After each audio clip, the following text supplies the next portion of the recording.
Hello and welcome to this video. This is about Alice Fell or Poverty, a poem by William Wordsworth. In this video, we will explore the poem, its story, theme, message, and how it reflects Wordsworth's vision of childhood and poverty. When we think of Wordsworth, our mind goes to the lush green nature, old buildings, giant castles, beautiful birds, etc., about whom he had written many famous poems. Many of those poems might have been read by many of us before, but Wordsworth has also written various other poems which provides the other side of human survival. One such poem is Alice Fell. Before we go into the poem, let us understand the legacy of Wordsworth. William Wordsworth, a prominent figure of the Romantic literary movement, is celebrated for his evocative and introspective poetry that often delves into the nuances of human emotions and the natural world. One of his lesser-known works, Alice Fell or Poverty, encapsulates his ability to shine a light on social injustices while also demonstrating his deep connection to the ordinary lives of people. Written during a time of societal change and upheaval, this poem provides insight into the poet's views on poverty. Now, let us go into the poem. Alice Fell or Poverty. The postboy drove with fierce courier, for threatening clouds the moon had drowned, when suddenly I seemed to hear a moan, a lamentable sound. In the first stanza, the poet begins with the image of the postboy who is riding the carriage. He is driving the carriage so swiftly because of the threatening cloud that had already drowned the moon. It seems it is going to rain any time soon. During this journey, the narrator of the poem hears a moan, a lamentable sound. As if the wind blew many ways, I heard the sound and more. It seemed to follow with the chase, and still I heard it as before. In the second stanza, the author says, though the wind is being scattered all over the place due to the speed of the carriage, he is hearing the sound continuously.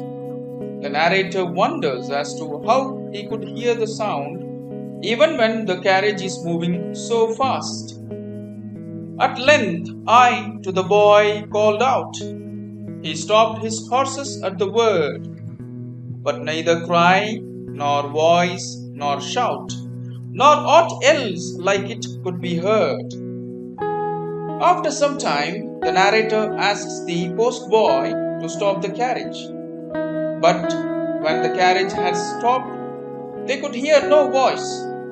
The repetition of the negative words such as neither cry, nor voice, nor shout highlights the lack of any kind of sound.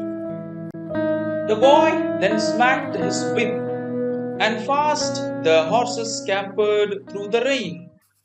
And soon I heard upon the blast the voice, and bade him halt again. Therefore, the postboy starts the carriage once again and rides it as fast as earlier. But once the carriage started to go really fast, the narrator could hear the moaning sound once again, and this time it was like a blast. Therefore, he asks the carriage to be stopped once again. Said I, alighting on the ground, what can it be, this piteous moan? And there a little girl I found, sitting behind the chaise alone. This time the narrator gets down from the carriage and asks wonderingly, What is that sound? And soon he finds a lonely girl who was sitting behind the carriage. My cloak! The word was last and first, and loud and bitterly she wept, as if her very heart would burst, and down from off the chaise she leapt. The only word that the girl spoke was the word, my cloak, and starts to cry bitterly. She cried loudly as if her heart is going to burst. The girl gets down from the carriage. What ails you, child? She sobbed. Look here. I saw it in the wheel entangled, a weather-beaten rag as ever, from any garden scarecrow dangled. The narrator asks the child about the reason for her cry. She points to the cloak which is entangled in the wheel of the carriage. The cloak was already in a very bad condition. The metaphor of the scarecrow is used to show the real condition of the cloak. Only a torn and unwanted cloth will be used while preparing the scarecrow. Her cloak was in such a condition. It was twisted betwixt knave and spoke. Her help she lent, and with good heed, together we released the cloak, a wretched, wretched rag indeed. The cloak was stuck between the nave and the spoke of the wheel. The narrator and the child together released the cloak from the wheel after some struggle. And whither are you going, child? To-night along these lonesome ways? To Durham, answered she, half wild. Then come with me into the chaise. The narrator inquires the child about where she was going, particularly pointing to the night time and the lonely path. The child replies that she is going to Durham. The narrator immediately asks her to come with him. She sat like one past all relief. Sob after sob, she forth did send, in wretchedness as if her grief could never, never have an end. The narrator begins his journey once again, and the child is seated in the carriage. But she continues her sobbing as if there will never be an end to her suffering at all. My child, in Durham do you dwell? She checked herself in her distress and said, my name is Alice Fell. I am fatherless and motherless.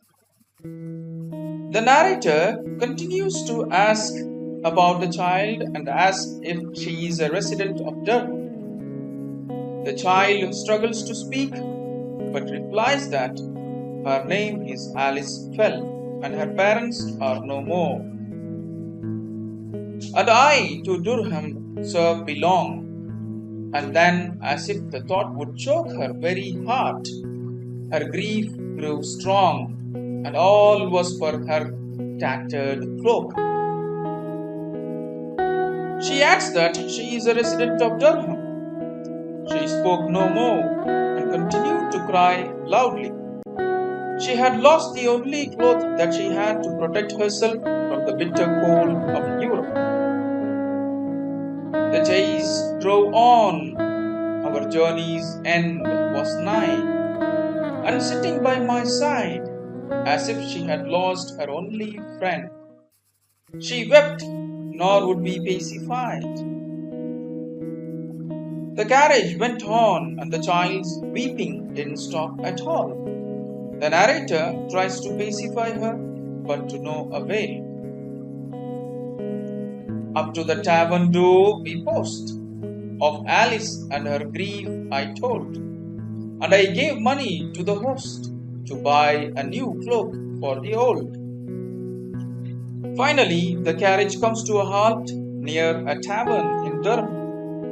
The narrator wanted to do something about the grief that had befallen upon Alice. Therefore, he hands over some money to the owner of the tavern and asks him to buy a cloak for the girl. And let it be of duffel grey, as warm a cloak as man can sell. Proud creature was she the next day, the little orphan Alice fell. He adds that the cloak should be duffel grey in colour, and the best one that are available in the market. The child was feeling really happy and proud when the narrator saw her the next day. That's the end of the poem. Now, let me pose some questions for you to ponder over. What did you think of the poem?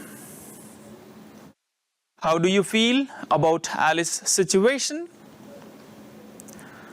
What message do you think Wordsworth wanted to convey with this poem?